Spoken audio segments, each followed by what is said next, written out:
pensar já em atividade para você levar, e aí depois aplica e leva para casa. Se for um negócio para você corrigir em casa, elabora a prova em casa para aplicar na escola e leva para casa para corrigir. Cai no lugar, muitas vezes, de culpa, de você achar que seu trabalho não está sendo bem feito. Você precisa entender que você não consegue lidar com tudo. Oiê! E aí, gente? Tudo certo?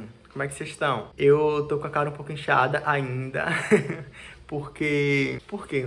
Eu tirei dentes. Tirei 4 sisos recentemente, e eu gravei um outro vídeo aqui no canal que eu já postei, e aí tô gravando nesse mesmo dia esse outro vídeo, então por isso que aparece inchado também, mas já tô bem. Tá só um pouco inchado mesmo, desinchando cada dia mais, mas tudo caminhando sob os conformes, não dói de falar, nada mais. E por isso que vim aqui gravar esse vídeo, que é um vídeo muito importante, um vídeo que eu prometi há algumas semanas aqui no canal, que é falando um pouco mais sobre os bastidores da vida de um professor, mas principalmente um lado mais obscuro, que é pouco falado, a verdade que poucas pessoas falam sobre, quase que ninguém gosta de falar, mas que eu acho muito importante que você saiba, principalmente se há um interesse da sua parte em ser professor, em fazer licenciatura, em trabalhar com educação, ir para a sala de aula. Eu vivo isso. Vivi, né? Porque agora eu não trabalho no momento como professor, mas até há pouquíssimo tempo eu estava numa escola trabalhando. Quem me acompanha aqui no canal sabe um pouco mais desse rolê. Se você não sabe, eu vou deixar uns links aqui embaixo para você se atualizar um pouco mais da minha vida. Então, assim, é para que você entenda a real mesmo das coisas e saiba onde você está pisando. Não é um vídeo para te desestimular a docência, desestimular a educação. Não é um vídeo para isso, até porque o meu canal nem tem esse intuito. Eu tenho vários vídeos aqui no canal também que eu falo sobre a parte boa de ser professor, que eu compartilho as várias vantagens que é de ser docente. Inclusive, eu quero fazer um outro vídeo próximo a esse, só que com outro contraponto mesmo, né? Esse aqui vai ser por que você não deve ser professor, a parte mais obscura, a parte mais negativa, mas vai ter um outro que eu vou criar também, especificamente sobre essa temática, para pensar por que você deve sim fazer licenciatura. Então, não pega esse vídeo para se desestimular ou para achar que acabou sua vida, não faz mais sentido nenhum, eu não quero mais para minha vida. Calma, é só um pouco da realidade que eu acho que você precisa saber. Nesse vídeo aqui eu concentrei ele em 2 tópicos, tem outros pontos que eu poderia abordar, posso abordar até em outros vídeos também, mas para esse aqui não ficar tão longo também, eu pensei em 2, que aí eu vou falar, destrinchar e compartilhar com vocês. O primeiro deles é sobre levar trabalhos para casa. Professor, eu acho que é uma das únicas profissões no mundo que você leva trabalho para casa. Você leva atividade para casa, você leva prova para casa, você tem que fazer planos de aula. Você não trabalha apenas quando você está no seu trabalho, quando você está na escola, quando você está na sala de aula. Ali é o momento de... É tipo um espetáculo, assim, um ator. Ator também leva trabalho para casa, né? Peguei um exemplo aqui agora que veio na minha cabeça.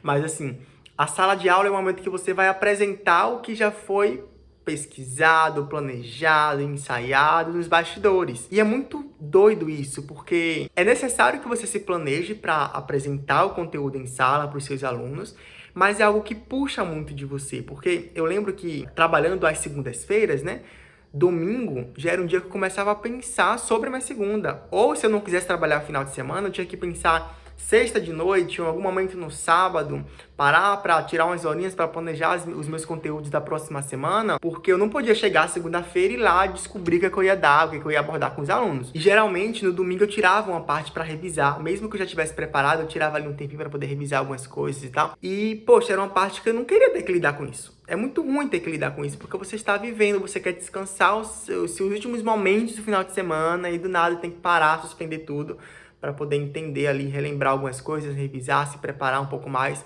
para ir para a sala de aula no dia seguinte. E a parte chata disso, além de já ser chato por si só, né, é que você não recebe por isso.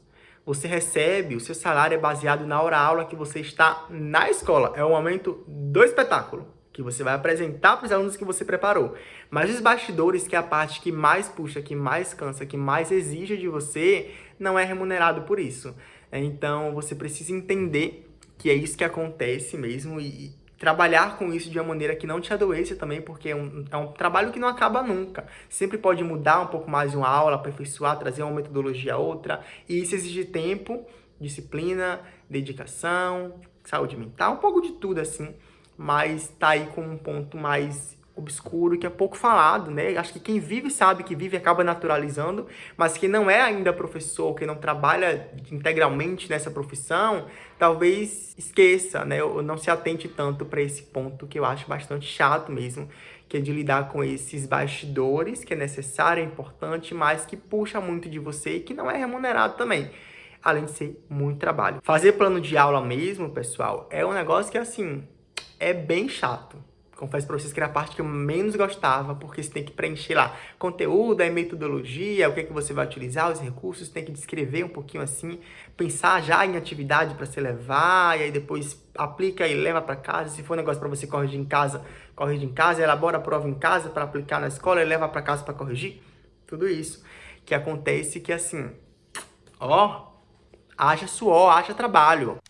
E esse é o primeiro tópico, né, que eu queria abordar com vocês. Vamos para o segundo agora, que eu acho também muito importante, apesar de delicado, mas importante eu falar, e foi algo que eu mesmo fui entender vivendo. O primeiro tinha uma noçãozinha, pesou mais quando eu vivi, mas esse foi assim, nossa, Deus do céu. Como lidar com isso? Que é sobre você lidar com alunos que têm demandas completamente diferentes. E eu falo desde demandas subjetivas, que cada aluno é um aluno, cada pessoa é uma pessoa, vai ter ali suas demandas particulares. Tem essa dimensão, sim, de demandas. Mas também tem um outro tipo de demanda que parte para um lugar mais cognitivo, de algumas doenças que são diagnosticadas, doenças crônicas como depressão, por exemplo, alunos que têm TDAH, que têm questão com hiperatividade, que têm graus diferentes de autismo, todos na mesma sala. Um outro, de diagnósticos diferentes para você lidar. Um professor, ele não é preparado, não é instruído na graduação da forma que deveria ser para lidar com esse cenário tão diverso. Então você entra em sala e você percebe que alunos têm questões diferentes, demandas diferentes, exige ali uma atenção, uma dedicação diferente para cada um, e você é um só, para lidar com vários, para lidar com uma turma cheia de alunos, com várias questões diferentes, sem o preparo necessário para isso. Então, esse ponto, pessoal, eu confesso que para mim é um dos pontos que mais pegam, porque você precisa entender que você não consegue lidar com tudo. Você precisa perceber até que ponto você consegue gerenciar tudo isso que acontece e até onde também não é mais sobre você. Porque, obviamente, a gente quer que todos os nossos alunos sejam bem tratados, bem recebidos e acolhidos, mas para isso é preciso que exista uma estrutura, né, institucional, até maior que isso também, maior que a própria instituição, para você conseguir gerir isso da melhor forma. E muitas vezes, no dia a dia, no lido cotidiano ali da sala de aula, é quase que impossível você fazer isso. Então, cai no lugar, muitas vezes, de culpa, de você achar que seu trabalho não está sendo bem feito, de você achar que está sendo muito ruim em tudo que você faz, porque você percebe que tem uma carência ali que você precisa olhar, só que você não consegue olhar.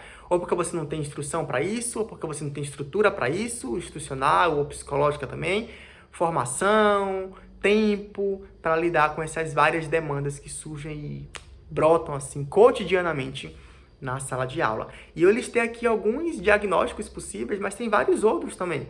E cada vez mais a gente percebe que isso vai sendo investigado e descoberto e, enfim, é algo que você precisa enfrentar todos os dias em sala, dando o seu melhor, mas entendendo que muitas vezes o seu melhor não vai ser o suficiente, porque é preciso muito mais para mudar essa realidade ou para conseguir trabalhar da melhor forma com esse cenário. Esse vídeo caberia uma parte 2, eu pretendo fazer, mas eu quero saber se você quer também que eu faça uma parte 2 desse vídeo, trazendo outros pontos desse lado dos bastidores, que é pouco comentado, sobre a rotina e as demandas de um professor. Se você quiser, fala aqui que eu posso gravar, assim, tem algumas coisinhas que eu tenho em mente que talvez sejam interessantes compartilhar aqui também no canal. E é isso, me acompanha aqui que tem muita coisa massa que eu estou preparando e postando semanalmente aqui no meu canal. Um grande beijo e até o próximo vídeo.